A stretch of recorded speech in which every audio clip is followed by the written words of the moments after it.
ಸ್ವಲ್ಪ ವರ್ಷ ಬಿಟ್ಟ ಮೇಲೆ ಮತ್ತು ಹಂಗೆ ಬೆಟ್ಟ ನಾನು ವರ್ಷ ಹಗಲೆಲ್ಲ ಎಲ್ಲಿ ಹೋಗಿದ್ದಲ್ಲ, ಗುರುಗಳ ಕಡೆನೇ ಹೋಗಿದ್ದು ನಾನು ಹಗಲೆಲ್ಲ. ಆಮೇಲೆ ಮನೆ ಆತನ ಕಳಿಸಿದಿನ ಅಂದ್ರೆ ಇಲ್ರಿ ದಿನ ಕಟ್ಟಿರಲ್ಲ ಅಲ್ಲ ಎಲ್ಲರೂ ಮನೆ ಕಳಿಸ್ತಿರು, ನೀನೇ ಕಳಿಸಿರಲ್ಲ ಧಾರವಾಡದಾಗ ಹಿಂಗಂದ್ರೆ. ನಮ್ಮ ಗೆಳೆಯರವರೆಲ್ಲ ಕುಮಾರದಾಸ ಇಲ್ಲಿ ಬಂದಿದ್ದರು, ಉಳಿದವ್ರ ನಮ್ಮ 4-5 ಮಂದಿ ನಮ್ಮ ಗೆಳೆಯರೆಲ್ಲ ಬಂದು ಮನೆ ಕಟ್ಸ್ಕೊಂಡ್ಬಿಟ್ಟು 10 ವರ್ಷ ಆಗಿತ್ತು. ಎಲ್ಲರೂ ಮಾಡಿದ್ರೆ ನೀನು ಮಾಡಲಿಲ್ಲಲ್ಲೋ ಮನೆ ಅಂದ್ರೆ. ಆಗಲ್ರಿ ಬಂದಿತ್ತು ತಮ್ಮ ಆಶೀರ್ವಾದ ಇದ್ರೆ ಹಾಕತ್ತಂದು. ನನ್ನ ಆಶೀರ್ವಾದ ಯಾವಾಗ ಆಗೈತಿ ಮನೆ ಕಟ್ಸೋ ಮೊದಲು ಅಂದ್ರೆ. ಆಮೇಲೆ ನಮ್ಮ ಕಡೆ ದುಡ್ಡಿತ್ತಿಲ್ಲ ಅವಾಗ ಏನು ಇದ್ರೆ ಜೀವನ ಇದ್ರದ್ದಂದ್ರೆ ಜೀವನ ಅಲ್ರಿ. ಆಮೇಲೆ ಆಗಲ್ರಿ ಬುದ್ಧಿ ನಾ ಹೇಳಿದೆ ಒಂದು ಸಂಕಲ್ಪ ಐತ್ರ ನಂದು, ಏನು ನಾನು ಮನೆ ಕಟ್ಸ್ಬೇಕು, ತಾವು ಶಿವ ಪೂಜೆ ಮಾಡ್ಬೇಕು ಮನೆಗೆ ಅಂತ. ಅಲ್ಲೋ ನೀನು ಮನೆಯಾರ ಕಟ್ಸೋ ಮೊದಲು ಹಿಂಗೆ ಅಂದ್ರೆ, ನೀನು ಮನೆಯಾರ ಕಟ್ಸು. ಆಯ್ತು ಅಂತೇಳಿ ಅವ್ರ ಮೇಲೆ ಭಾರ ಹಾಕಿದ್ವಿ. ಮನೆಗೆ ಜಾಗ ತೊಗೊಳ್ಳೋ ಮುಂದೆ ಒಂದು ಪೈಸೆ ಇದ್ದಿಲ್ಲ, ಸಾಲ ಮಾಡೇ ಜಾಗ ತೊಗೊಂಡೆ.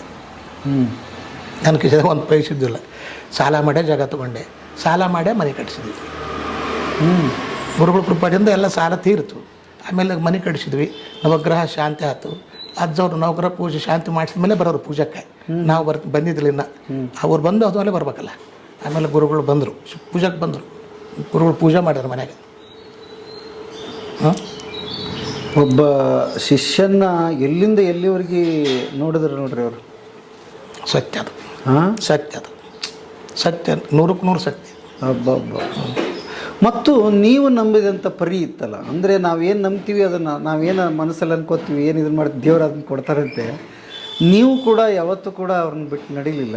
ಇಲ್ಲ, ನಡೆಯೋಂಗೆ ಇದ್ದಿಲ್ಲ. ಅವರು ಅಷ್ಟು ಪ್ರೇಮ ಮಾಡಿದ್ರು ನಮಗೆ. ಅವ್ರನ್ನ ಬಿಟ್ಟು ನಾವೇನು ಮಾಡೋಣಪ್ಪ. ತಾಯಿ ತಂದೆಗಳಿಗಂತೂ ಹೆಚ್ಚಿನ ಪ್ರೇಮ ನಮಗೆ ಗುರುಗಳಂದ್ರೆ.